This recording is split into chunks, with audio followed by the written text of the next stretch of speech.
इस वक्त हमारे साथ आगरा के नवागत एसएसपी शलभ माथुर जी हमारे साथ मौजूद हैं। उनसे हम बात करते हैं आगरा की कानून व्यवस्था को लेकर के और आगरा में किस तरह की चुनौतियों को मानते हैं, उनकी पहली प्राथमिकता क्या होगी कानून व्यवस्था को दुरुस्त करने के लिए। सबसे पहले सी न्यूज़ से बात करने के लिए स्वागत है आपका। धन्यवाद। एसएसपी साहब, जानना चाहेंगे कि आगरा में सबसे पहली प्राथमिकता आपकी क्या रहेगी? सबसे पहली प्राथमिकता जो है हम लोगों की रहेगी कानून व्यवस्था और अपराध को रोकना, और जो अपराध हो रहा है उसका तत्काल जो है अनावरण करना,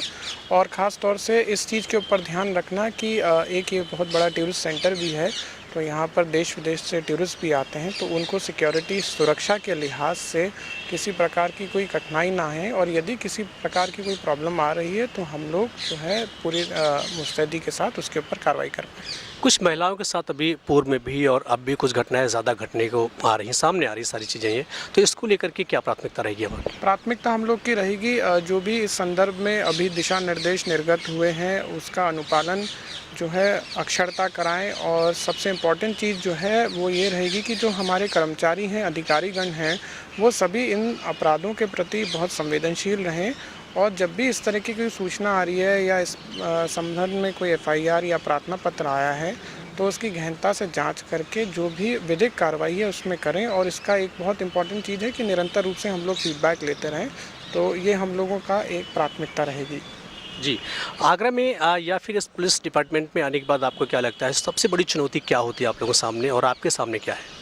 नहीं, अभी तो मैंने ज्वाइन ही किया है, तो थोड़ा सा डिस्ट्रिक्ट के बारे में जब आपको जानकारी होगी तभी आप पूरी तरह से बता पाएंगे। हाँ, सबसे पहले मैंने ये बताया किसी भी पुलिस ऑफिसर के लिए बहुत इम्पोर्टेंट होता है कि लॉ एंड ऑर्डर और क्राइम दोनों चीज़ के ऊपर हम फोकस करते रहें, और उसके लिए बहुत ज़रूरी है कि हम हर सूचना को अटेंड करें, अलर्ट रहें, हमारे कर्मचारी अधिकारीगण जो हैं सेंसिटिव रहें, संवेदनशील रहें, छोटी छोटी घटनाओं को बड़ी घटना का रूप ना होने दें, तत्काल उसका जो है निस्तारण हो।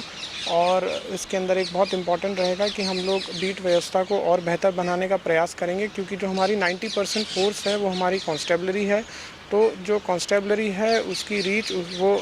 एकदम क्षेत्र में सबसे ज़्यादा होती है, तो वो लोग अपने क्षेत्र की समस्याओं को समझें और जो उसमें अपेक्षित पुलिस कार्रवाई है उसको करें, तो हमारा रिस्पांस टाइम बेहतर होगा और जनता से बेहतर सामंजस्य हम स्थापित कर पाएंगे। जी, आगरा की अगर हम बात करते हैं तो आगरा के लोगों से क्या अपेक्षाएं करते हैं आप, क्या उम्मीद करते हैं? ये तो बड़ा मैं इसका सिर्फ यही बताना चाहूँगा कि किसी भी हमारे देश के नागरिक के लिए, आगरा के नहीं पूरे हमारे देश के नागरिकों के लिए सबसे इम्पोर्टेंट चीज़ है हमारे लिए सभी के लिए कि जो कानून बना है, जो भी लीगल चीज़ें हैं हम उसका पालन करें, और यदि किसी प्रकार की कोई भी चीज़ है तो कानून हम अपने हाथ में ना लें, उसकी सूचना कंसर्न थाने को, मजिस्ट्रेट साहब को, क्षेत्राधिकारी को 100 नंबर के ऊपर दें, ताकि जो हम लोग